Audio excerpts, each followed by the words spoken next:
syukur. Kita ada semua karena Tuhan. Amin. Sebelum kita memulai ibadah kita akan berdoa. Bapa di dalam surga, pagi hari ini kami mengucap syukur buat kebaikan Tuhan, buat kesempatan yang Tuhan masih berikan kepada kami untuk kami menikmati berkat Tuhan yang baru, untuk kami menerima dan kami melihat penyertaan Tuhan yang luar biasa dalam hidup kami. Tuhan, terima kasih. Pagi hari ini kami rindu memuji Engkau, kami rindu memuliakan Engkau, kami rindu mendengarkan firman-Mu. Kiranya Engkau hadir tengah-tengah kami Tuhan, memberkati setiap kami, bertahta di atas puji-pujian kami Tuhan. Kami akan memulai ibadah kami di dalam nama Tuhan Yesus Kristus. Haleluya. Amin. Haleluya.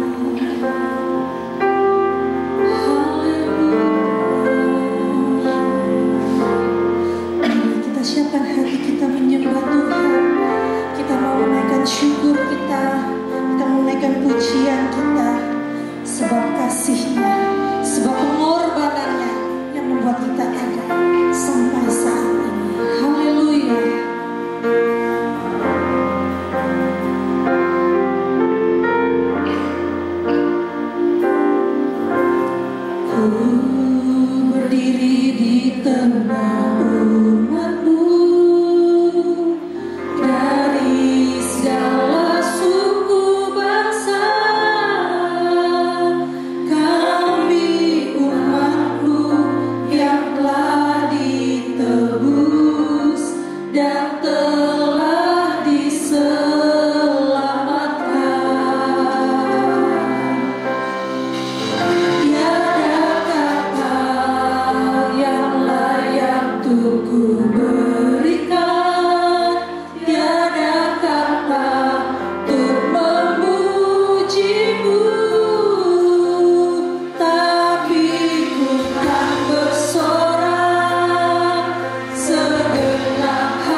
pujian hormat hanya bagi Tuhan, sebab Dia baik, sebab Dia baik.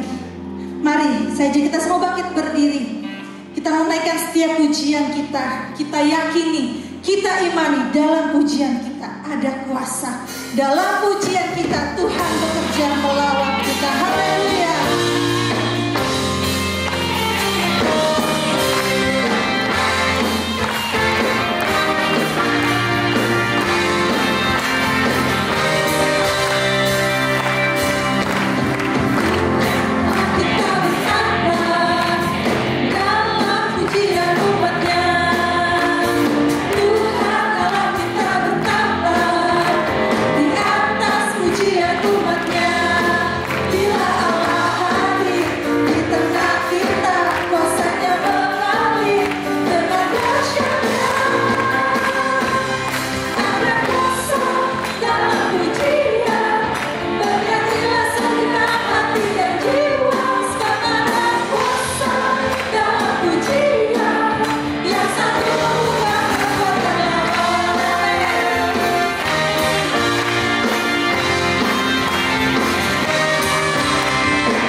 Dan setiap hari yang Tuhan berikan buat kita adalah yang terbaik. Setiap hari dalam hidup kita yang kita lewati, semua karena Tuhan. Dan semua yang Tuhan berikan itu beradanya. Mari saja kita semua tepuk tangan. Kita mau terus bersyukur sebab Tuhan baik. Amin.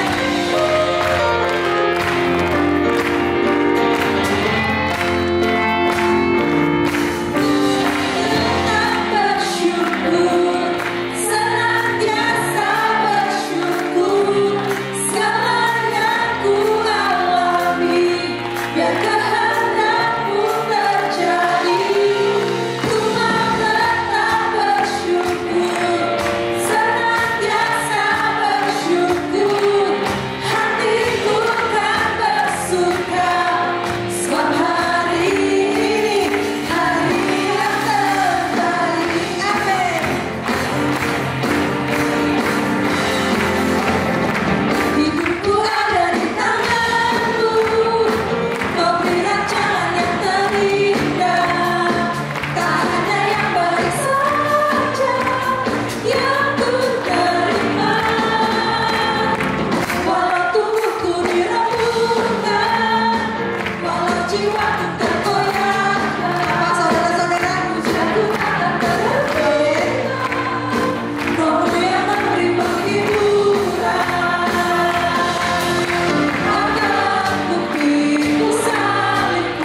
kepada Tuhan. Amin Bapak Ibu. Tetap setia, ingat kasih-Nya, ingat semua yang Tuhan sudah buat. Karena sampai saat ini kita ada, semuanya karena Tuhan. Hanya karena Tuhan, hanya karena kasih setia Tuhan, hanya karena keselamatan yang Tuhan berikan, yang membuat kita tetap ada sampai saat ini. Terima kasih, terima kasih, terima kasih Yesus. Ingat kasih-Nya, ingat kebaikan-Nya,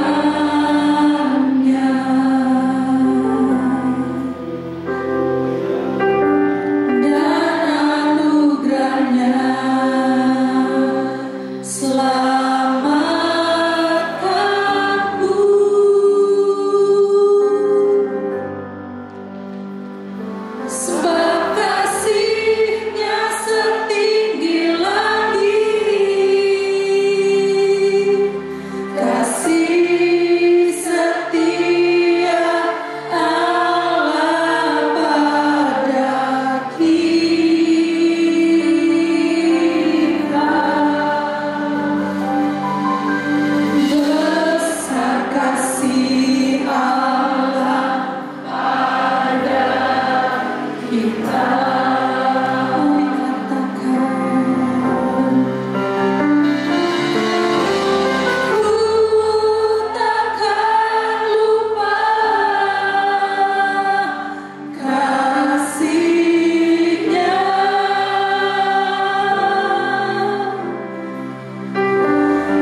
tidak pernah henti-henti bagi kami yang berharap, bagi kami yang percaya kepada-Mu. Oleh sebab itu Tuhan, ini menjadi janji kami. Apapun boleh jadi dalam hidup kami, apapun yang sedang melanda kami, kami mau tetap percaya.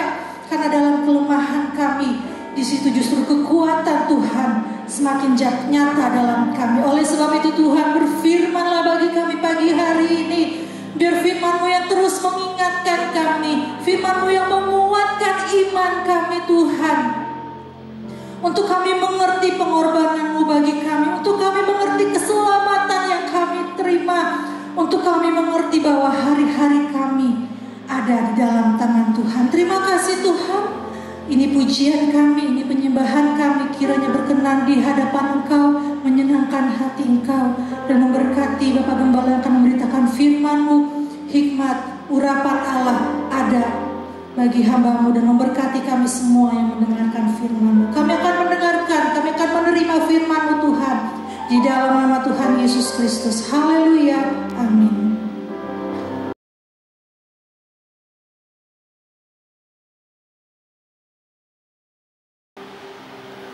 Haleluya. Segala hormat kemuliaan ada bagi Tuhan kita Yesus Kristus. Sebab Dia Tuhan segala Tuhan, Dia Raja segala Raja, dan Dia yang sudah mati bagi dosa kita. Dia bangkit, Dia naik ke surga, Dia akan datang kedua kali menjemput saudara dan saya dan semua orang yang terus meyakini dan percaya kepada. Amin. Tepuk tangan bagi Dia, sebab Dia Tuhan yang ada bersama dengan kita pada pagi hari ini. Tema khotbah hari ini, dahsyatnya puji-pujian. Dahsyatnya puji-pujian atau hasil sebuah pujian. Akibat puji-pujian dinaikkan, kalau pujian dinaikkan untuk kemuliaan Tuhan, pasti dampaknya dahsyat. akan terjadi mujizat. Apabila kita naikkan pujian kepada Tuhan, tentu dengan kesungguhan hati, pasti dahsyat. Puji-pujian dalam perjanjian lama dikatakan halal. Itu artinya riuh. Jadi orang yang memuji Tuhan itu tidak diam. Ada ucapan-ucapan, kata-kata yang memuliakan Tuhan. Pasti dihubungkan dengan sikap atau perbuatan dan sikap raga kita waktu kita memuji Tuhan. Jadi orang memuji Tuhan tidak hanya mulutnya lalu yang diam, tapi ada ekspresi dari tubuhnya. Dia bisa angkat tangan, dia bisa bersorak, dia bisa memuliakan Tuhan. Bersorak dan memuji-puji Tuhan. Juga disebut samar. Samar ini diartikan dengan memainkan atau menyanyikan nyanyian dengan diiringi musik. Sebagaimana kalau kita memuji Tuhan, menyanyi dengan diiringi musik, maka Tuhan juga berkenan. Pasti terjadi mujizat. Bukan karena kepiawaian pemain musik. Tentu harus ada penyerahan diri dari para pemain musik kepada Tuhan. Minta Tuhan pakai dia hidup dalam kebenaran firman, disertai dengan doa dan penyerahan diri. Bukan cuma pemain musik, tapi juga dengan kita waktu kita menyanyi memuji Tuhan. Pertanyaan kita, mengapa puji-pujian mendatangkan mujizat? Kenapa Tuhan memberikan mujizat waktu puji-pujian kita naikkan kepada Tuhan? Yang pertama, karena Tuhan mau dipuji dalam puji-pujian. Dari kalimat ini kita bisa mengerti betapa pentingnya waktu kita menyanyi memuji Tuhan. Karena Tuhan mau dipuji. Dia tidak bisa memuji dirinya karena dia Tuhan, maka dia ciptakan kita untuk memuji Tuhan. Kalau kita membuka dalam kitab Mazmur, ada banyak ayat kita lihat dalam Mazmur 66 ayat 1-2 berkata demikian. Untuk pemimpin biduan, nyanyian Mazmur, bersorak-soraklah bagi Allah, hai seluruh bumi, bersorak-soraklah. Mazmur karena kemuliaan namanya, muliakanlah dia dengan puji-pujian. Dari kalimat ini, dari ayat ini kita bisa mengerti, kita harus ada sikap waktu memuji Tuhan. Tuhan bilang, muliakan dia.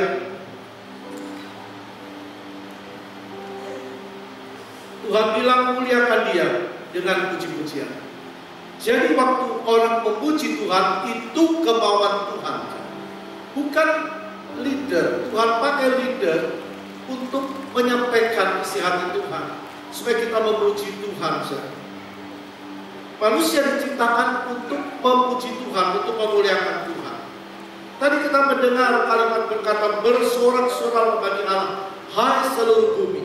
Jadi kalau kita merasa ada di bumi, maka kita juga patut memuji Tuhan. Amin. Dalam Yesaya 43 ayat 7 dikatakan demikian. Yesaya 43 ayat 7. Semua orang yang disebutkan dengan namaku, semua orang yang disebutkan dengan namaku, yang kuciptakan untuk kemuliaanku, yang kubentuk dan yang kujadikan. Jadi Tuhan menciptakan kita supaya kita bisa memuji Tuhan, supaya kita bisa memuliakan Tuhan. Kita menyanyi untuk Tuhan. Jangan alasan untuk tidak menyanyi. Mungkin kita berkata, oh lagunya sulit, lagunya gak enak, atau tidak bisa. Tapi Tuhan mau kita ikuti saja. Belajar untuk kita bisa memuji Tuhan. Apalagi seperti saat ini waktu kita sedang beribadah. Tuhan mau kita memuji Tuhan. Bukan cuma sekedar ibadah. Tuhan bilang muliakan Allah, berarti harus dengan segenap hati. Jadi bukan sekedar menyanyi, apalagi yang tidak serius, atau cuma sekedar. Sementara yang lain menyanyi, ada orang-orang yang tidak serius memuji Tuhan. Tapi pagi hari ini kita mau serius, karena kita tahu makna memuji Tuhan. Jadi kalau orang tidak serius, tidak menyanyi, pasti Tuhan tidak berkenan. Apalagi yang memandang remeh puji-pujian. Ada orang yang berkata, nanti aja, kalau mau dekati firman baru aku hadir. Tuhan memang berfirman kepada saudara dan saudara kita. Tapi dia mau juga kita puji, kita muliakan dia. Jangan nanti kalau sudah mendekati firman, maka ada yang tidak sungguh-sungguh memuji Tuhan, ada yang gurau waktu memuji Tuhan. Sementara yang lain serius, waktu menyanyi orang bisa menetes air mata, bisa menangis karena merasa kalimat-kalimat dari pujian menyentuh hatinya. Yang lain masih bisa bergurau, bisa main HP, bisa tertawa-tawa dan sebagainya. Maka kuasa pujian tidak mungkin akan terjadi pada orang yang seperti itu. Karena Tuhan mau kita menyanyi dengan segenap hati.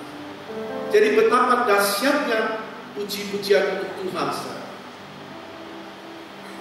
Ibadah termasuk di mana kita menyanyi, bukan cuma mendengar firman, memuji Tuhan. Dalam 1 Timotius pasal 4 ayat 8, 1 Timotius 4 ayat 8, latihan badani terbatas gunanya, tetapi ibadah itu berguna dalam segala hal, karena mengandung janji baik untuk hidup ini maupun untuk hidup yang akan datang. Latihan badani, bukan orang tidak boleh melatih tubuh supaya tubuh ini bugar, latihan jasmani, tapi dikatakan terbatas gunanya. Gunanya terbatas. Satu kali orang bisa alami tidak nyaman dengan tubuh ini, atau waktunya tiba dia harus tinggalkan tubuh ini. Terbatas gunanya. Tapi ibadah itu berguna dalam segala hal, baik untuk hidup ini, untuk hidup ini. Jadi kalau seseorang dengan sungguh-sungguh memuji Tuhan, maka Tuhan pasti berkenan. Nah kalau Tuhan berkenan, berkatnya pasti turun. Amin. Kalau kita sebagai orang tua, anak-anak jelas menyenangkan hati kita, maka pasti ada sesuatu yang kita berikan kepada anak-anak kita, apalagi dengan Tuhan. Jadi berguna untuk hidup ini, pasti diberkati, dan untuk hidup yang akan datang. Nah kalau orang memuji Tuhan, imannya dikuatkan, dia bisa bertahan dan mempertahankan iman sampai akhir, artinya sampai dia hidup dalam kekalan. Ini yang dimaksud hidup itu, ibadah berguna untuk hidup yang akan datang. Ada kepastian hidup kekal. Yang kedua, kenapa kita harus menyanyi, memuji Tuhan? Sebab Tuhan bertahta di atas pujian. Tadi dalam pujian kita sudah nyanyikan pujian ini. Saya tidak dengar waktu latihan. Saya juga tidak bilang sama Sesa pujian apa, tapi Tuhan kasih. Dia ada di atas puji-pujian kita. Amin. Dia ada. Jadi waktu kita memuji Tuhan, kita baca Mazmur 22 ayat 4. Padahal Engkaulah yang kudus, yang bersemayam di atas puji-pujian orang Israel. Di atas pujian. Jadi waktu pujian kita naikkan kepada Tuhan, Dia ada di atas pujian kita, dan pasti berkatnya turun. Itu yang Tuhan mau, Dia bertata di atas pujian. Kala itu jangan pandang remeh waktu memuji Tuhan. Mari kita mau terus bangun hidup kita, karakter roh kita. Di minggu-minggu depan tidak ada orang yang tidak serius dalam memuji Tuhan, yang akan memberikan waktu untuk memuliakan Tuhan.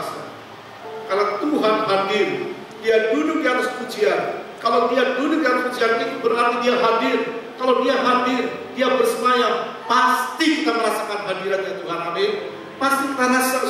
Waktu nyanyi, kenapa ada orang yang merasa, sedang yang lain tidak? Kenapa ada orang yang merasakan terima berkat, yang lain biasa-biasa? Tergantung dari dirinya sendiri. Yang ketiga, mujizat pasti terjadi. Masing-masing memerlukan jamahan Tuhan.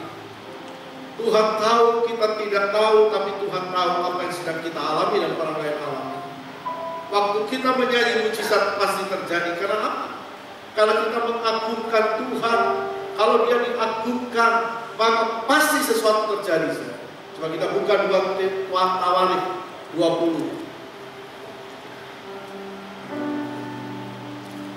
2 Tawarik 20 ayat 22 dan 26. Ketika mereka mulai bersorak-sorai ketika mereka mulai bersorak-sorai dan menyanyikan nyanyian pujian, dibuat Tuhanlah penghadangan terhadap Bani Amon dan Moab dan orang-orang dari pegunungan Seir yang hendak menyerang Yehuda, sehingga mereka terpukul kalah. Dalam kisah ini dijelaskan ada Bani Amon, suku Amon dan Moab, dan orang-orang dari pegunungan Seir ini mau menyerang suku Yehuda. Berarti orang-orang Yehuda alami persoalan atau masalah. Kita juga pasti alami persoalan. Tiap saat, tiap hari diperhadapkan dengan persoalan. Persoalan apa kita semua yang tahu, masing-masing yang mengerti. Kalau bicara suku Yehuda ini adalah putra yang keempat dari Yakub. Yakub dengan Lea. Suku Yehuda ini artinya bersyukur. Bersyukur atau memuji. Nah, Tuhan mau kita juga hidup dalam bersyukur. Bersyukur memuji Tuhan apapun yang kita alami. Nah, suku Yehuda ini diserang oleh Bani Amon dan Moab. Amon dan Moab ini adalah keturunan Lot. Bicara tentang daging. Lot dengan kedua putrinya. Bicara tentang daging. Jadi seseorang bisa alami persoalan apakah dari dalam dirinya atau dari luar. Apakah kesalahannya atau orang lain yang membuat salah kepada kita. Dan ini membuat suku Yehuda takut. Orang bisa juga alami pesimis, ketakutan, gelisah waktu alami persoalan. Tapi kita bertanya, kapan suku Yehuda alami pertolongan Tuhan? Kapan itu? Nah, kita mengatakan saat mereka mulai memuji Tuhan, ketika mereka mulai bersorak-sorak, kita alami persoalan mulai memuji Tuhan. Bukan cuma hanya di ibadah, tapi waktu di rumah nyanyi, puji Tuhan, muliakan Tuhan. Tuhan bukan menilai dari suara kita. Bukan Tuhan tidak mau kita menyanyi dengan suara bagus, tapi Dia lihat hati kita, hati seseorang. Waktu menyanyi, Tuhan akan buat mujizat. Coba kita lihat apa yang terjadi ketika umatnya memuji Tuhan. 2 Tamuel 20-22 tadi, ketika mereka mulai bersorak, jadi Tuhan membuat penghadangan. Ini kan tidak masuk di akal. Kalau orang menyusun strategi, itu boleh menurut logika. Tapi ini mereka sedang menyanyi, bersorak-sorai, Tuhan yang membuat penghadangan. Waktu orang mengagungkan Tuhan, waktu pujian dinaikkan, waktu kita bersorak-sorai memuliakan Tuhan, disitulah Tuhan hadir memberkati kita. Amin, tepuk tangan bagi Dia. Disitulah Tuhan memberkati kita. Kehadiran Tuhan itu yang membuat kita alami pertolongan. Bukan karena song leader, atau katakan singer, atau pemain musik. Mereka melengkapi di mana kita bisa menyanyi memuji Tuhan dengan baik. Tapi kehadiran Tuhan yang membuat kita alami pertolongan Tuhan. Tentu kalau pujian itu dinaikkan dengan kesungguhan hati, karena Tuhan itu duduk di atas puji-pujian umatnya. Jadi puji-pujian itu adalah sarana orang terima pertolongan Tuhan. Mau terima pertolongan Tuhan, nyanyi untuk Tuhan. Itu sarana pertolongan Tuhan. Jangan bilang saya tidak bisa nyanyi, saya semarang, saya fals. Nyanyi untuk Tuhan. Itu sarana terima pertolongan Tuhan. Itu kunci diberkati Tuhan. Waktu pujian keluar dari mulut seseorang, waktu kita mengucap syukur, waktu kita memuliakan Dia, pasti pertolongan Tuhan. Jangan menyerah kalau kita menyanyi lalu kita berkata, kok aku gak terima apa-apa, kok aku tetap masih seperti ini.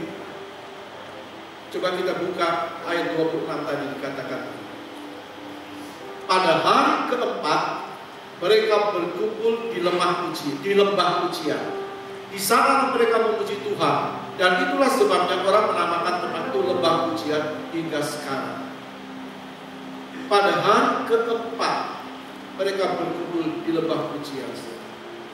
Jadi bukan cuma berhenti di hari pertama, hari kedua, ketiga, tapi terus. Jadi pujian itu harus dinaikkan kepada Tuhan. Mereka berkumpul dalam ibadah, berkumpul di lembah pujian, berkumpul memuji Tuhan. Kita perlu berkumpul, saudara. Kita perlu ibadah, kita perlu kebaktian, kita perlu bersama-sama. Jadi kita tahu dampaknya pasti dahsyat, sebab firman Allah mengatakan dan menulis, dan kalau orang sedang memuji Tuhan, kalau seseorang sedang mengagungkan Tuhan, maka dia sedang mengakui kedaulatan Tuhan. Firman Tuhan bilang, aku duduk di atas puji-pujian. Jadi kalau orang menyanyi memuji Tuhan, dia sedang mengakui, bukan cuma mengagungkan, mengakui kedaulatan Tuhan. Tuhan ada, Tuhan hadir. Nah kalau Tuhan hadir, pasti sesuatu yang baik terjadi. Pasti pertolongan Allah itu terjadi. Ada persoalan, tetap andalkan Tuhan. Kembali kita lihat 2 Tawarik 20, sekarang ayat 12. Ayat 12. Ya Allah kami, tidakkah kau akan menghukum mereka? Karena kami tidak mempunyai kekuatan untuk menghadapi laskar yang besar ini yang datang menyerang kami. Kami tidak tahu apa yang harus kami lakukan, tetapi mata kami tertuju kepadamu. Orang-orang Yehuda mengatakan, kekuatan kami kecil, persoalan kami besar. Mungkin itu ada pada kita, mungkin ada pada saudara-saudara sedang berkata, bagaimana mungkin Tuhan tolong aku? Persoalan terlalu besar, persoalan terlalu berat. Bagi Tuhan tidak ada barang yang mustahil, amin. Bagi dia tidak ada barang yang mustahil. Firman Allah jelas, waktu mereka berkata kepada Tuhan, mereka berserah kepada Tuhan. Tuhan lihat mereka, apakah penyerang mereka benar-benar berserah atau tidak? Apakah mata mereka tertuju kepada Tuhan atau tidak? Tuhan lihat, firman Tuhan katakan, tetapi mata kami tertuju kepada Tuhan. Tuhan paling tidak bisa diam kalau lihat umatnya memuji menyembah Tuhan. Mata bukan cuma mata jasmani, imannya tertuju kepada Tuhan. Dia pasti hadir. Dia pasti hadir. Kalau mata kita tertuju, persoalan bisa beda, persoalan bisa ada pada setiap orang. Tapi firman Tuhan berkata dalam Matius 28, ketahuilah, aku menyertai kamu sampai kesudahan. Waktu susah atau waktu senang, waktu diberkati tidak, waktu sakit atau waktu tidak sakit, tetap penyertaan Tuhan itu ada pada kita. Sebab dia berkata, aku menyertai kamu sampai kesudahan Allah. Ini janji Tuhan, bukan janji manusia. Janji Tuhan tidak pernah berubah. Karena pemilik janji juga tidak pernah berubah. Yesus Kristus tetap sama pada hari ini dan selama-lamanya. Jadi waktu senang atau susah, tetap ada persoalan tidak, tetap ada penyertaan Tuhan.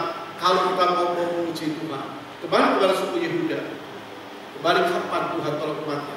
Kita tahu waktu mereka mulai bersorak-sorak memuji Tuhan. Jadi waktu mereka bersorak-sorak, Tuhan hadir. Tuhan hadir. Tuhan ulurkan tangannya. Tuhan tolong mereka. Waktu memuji Tuhan. Sekali lagi, waktu kita mau memuji Tuhan, saat Bani Yehuda memuji Tuhan, saat kita memuji Tuhan, saat banyak memuji Tuhan, itu saatnya Tuhan menolong umatnya. Jadi mujizat terjadi bukan waktu firman disampaikan saja, tapi waktu pujian dinaikkan, mujizat bisa terjadi. Ada banyak kesaksian. Mereka sebut waktu menyanyi bagi Tuhan, mereka terima berkat waktu menyanyi bagi Tuhan. Saya melihat satu tayangan di HP. Bagaimana orang-orang di Afrika memuji Tuhan. Ibadah belum dimulai, mereka sudah jam-jam sebelum ibadah dimulai sudah ada di abad Tuhan.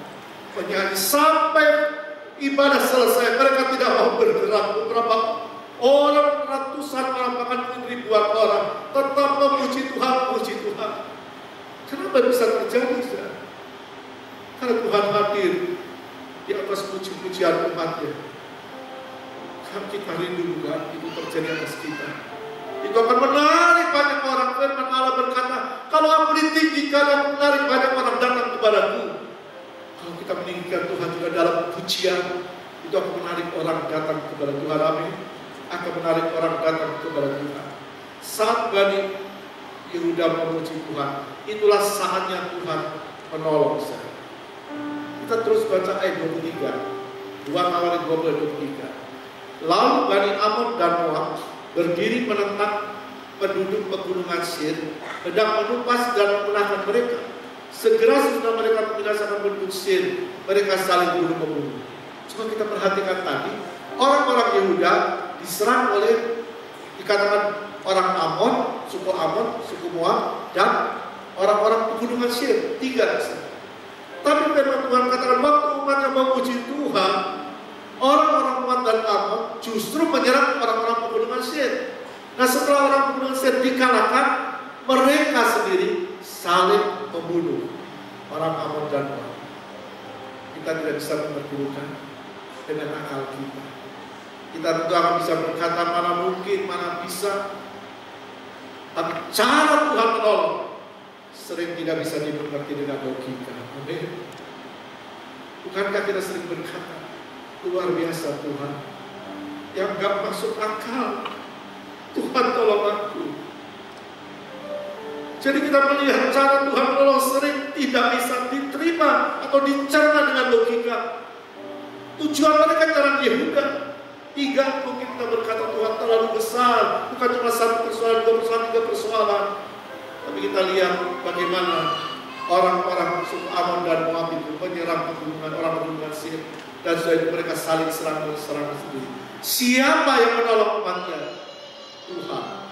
Tuhan bilang, kau berdiam diri, aku berperang ganti kamu. Amin. Aku berperang ganti kamu. Tuhan tidak pernah diam, dan dia tidak bisa diam kalau melihat umatnya memuji, memuliakan Tuhan. Mari kalau kita mulai memuji Tuhan dengan kesungguhan hati.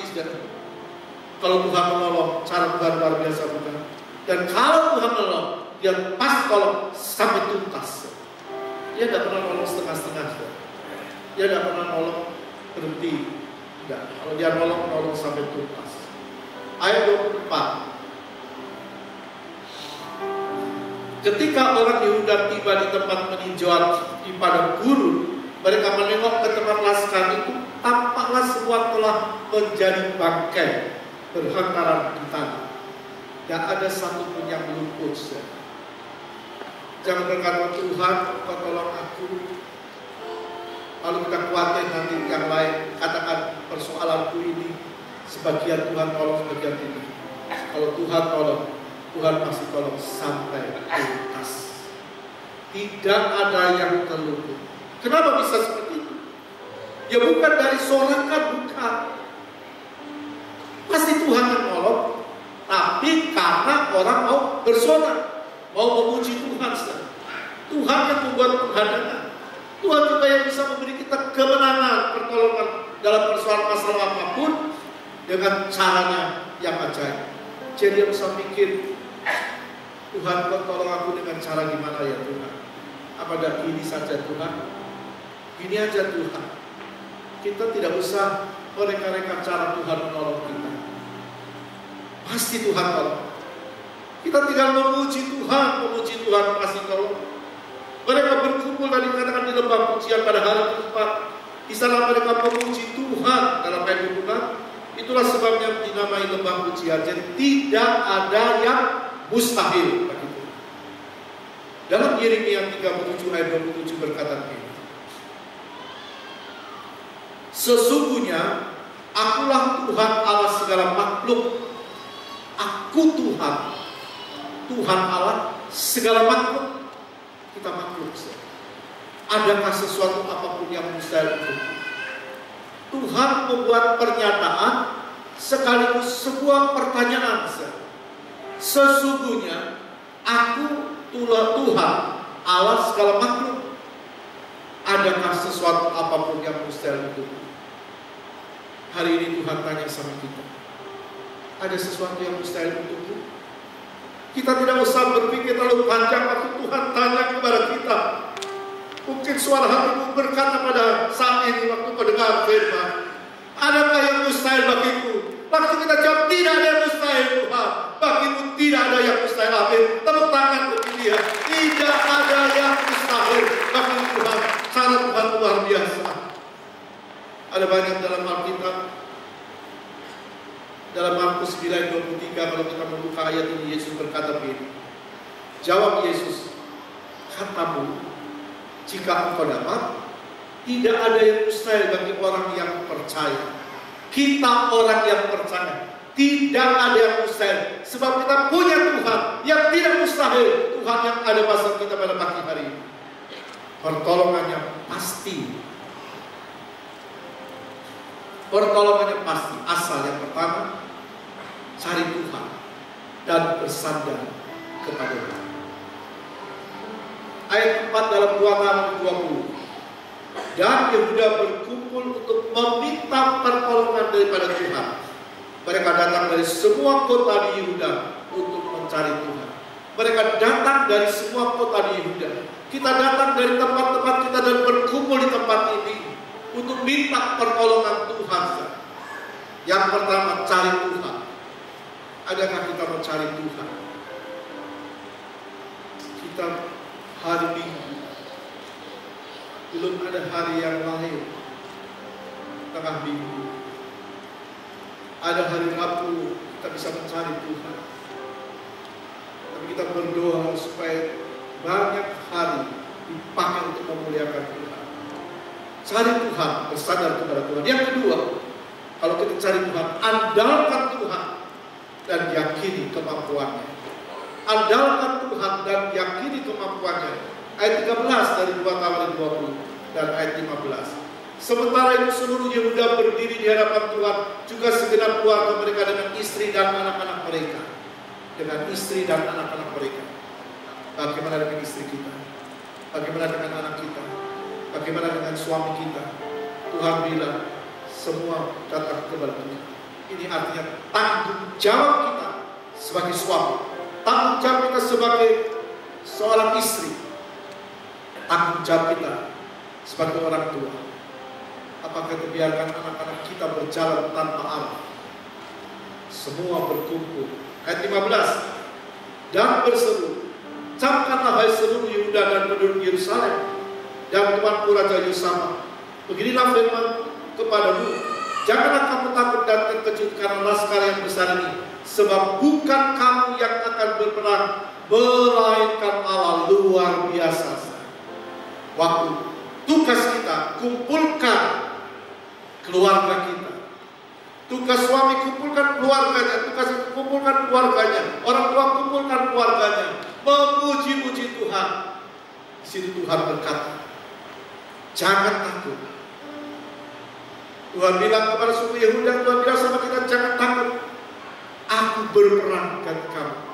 Nah, kalau Tuhan berperang bagi kita, pasti mujizat terjadi.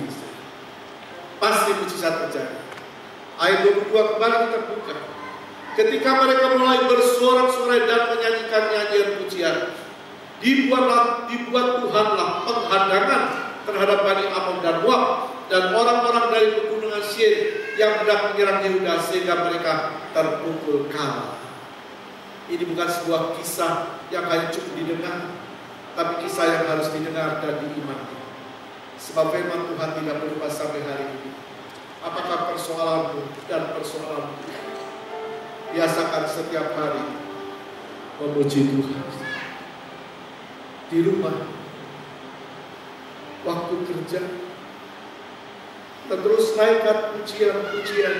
Tentu kita lihat situasi kondisi. Ada pujian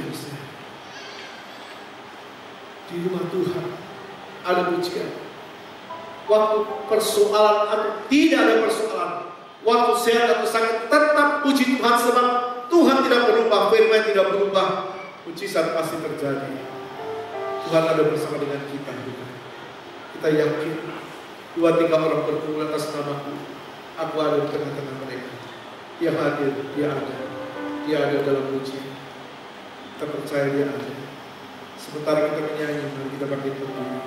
kita persiapkan perjamuan kudus. Ajarku mengenal hatimu, percaya jalanlah yang terbaik.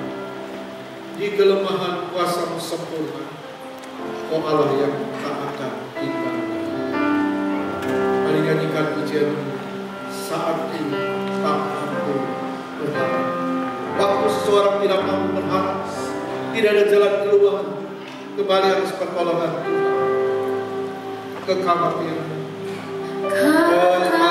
Kekhawatiran menghimpit jiwaku,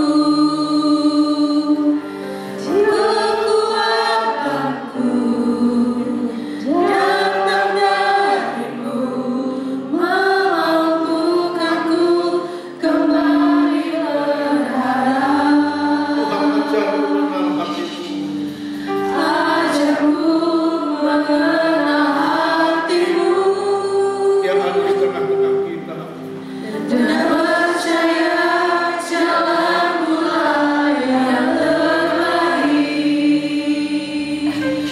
Di kelemahan kuasa-Mu sempurna,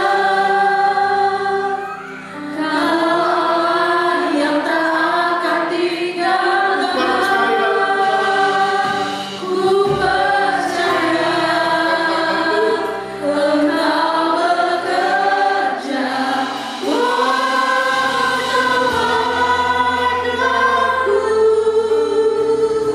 walau perlu ku melihat, namun kuasa-Mu sempurna.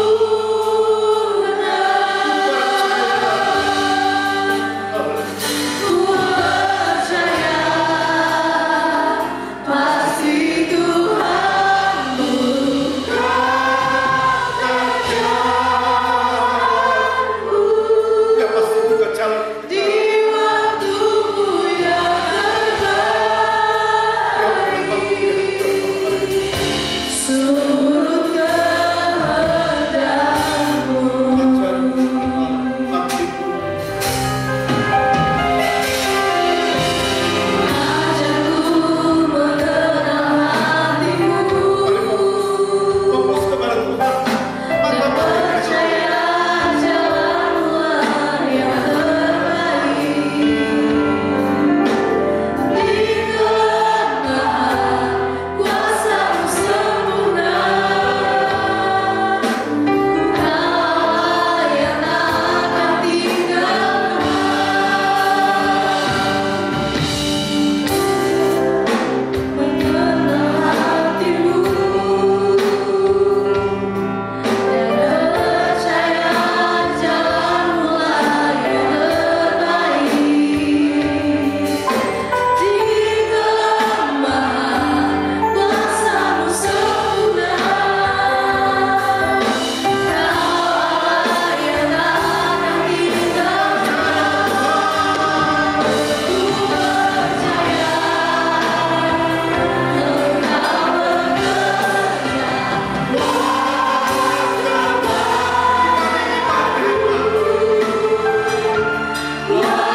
ini bagi kami. Kami percaya Tuhan, kalau kami datang dengan iman kepada-Mu pagi ini, setelah kami mendengar firman-Mu, kami akan dipulihkan, yang sakit akan disembuhkan, yang menghadapi jalan buntu akan dibukakan jalan, dan kami akan melihat kebesaran Allah, keajaiban Tuhan nyata sebentar saat kami ada di rumah Allah. Bukan waktu kami keluar, tapi di rumah Allah sebentar kami yang menghadapi persoalan, kami sudah dibebaskan, kami sudah dipulihkan, kami sudah disembuhkan karena kebaikan-Mu. Terpujilah Engkau Tuhan. Terima kasih. Terus pakai hamba-Mu, urapi hamba-Mu, pulihkan hamba-Mu dengan kekuatan yang daripada-Mu, membawa seluruh jemaat di tempat ini semakin diperkenan oleh Allah, semakin memperkenan bagi nama Tuhan, dan nama-Mu dipermuliakan. Terima kasih Bapa. Terpujilah Tuhan. Terpujilah Bapa. Kita angkat cawan, kita angkat roti lebih tinggi dari kepala kita, angkat roti lebih tinggi dari kepala kita dan dengar firman. Dan ketika mereka sedang makan, Yesus mengambil roti, mengucap berkat, memecah-mecahkannya lalu memberikan kepada murid-Nya dan berkata, ambillah, makanlah, inilah tubuhku.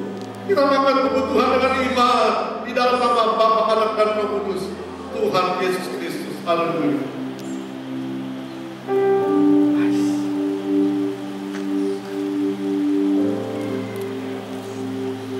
Terima kasih Tuhan. Terima kasih Bapa. Terima kasih Yesus. Terima kasih Roh Kudus.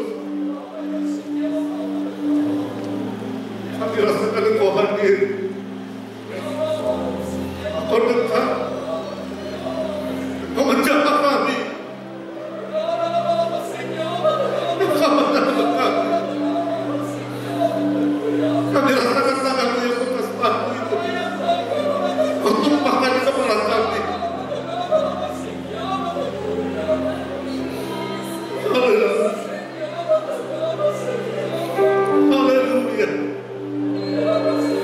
Tidak ada korban luar biasa korban-Mu. Tubuh yang suci dipecah-pecahkan. Angkat cawan tinggi dari kepala kita dengan firman. Sesudah itu yang mengambil cawan mengucap syukur, lalu memberikannya kepada mereka dan berkata, minumlah kamu semua dari cawan ini, sebab inilah darah-Ku, darah perjanjian yang ditumpahkan bagi banyak orang untuk pengampunan dosa. Kita minum darah Tuhan dengan iman. Di dalam nama Bapa, Anak dan Roh Kudus, yaitu Tuhan Yesus Kristus. Haleluya.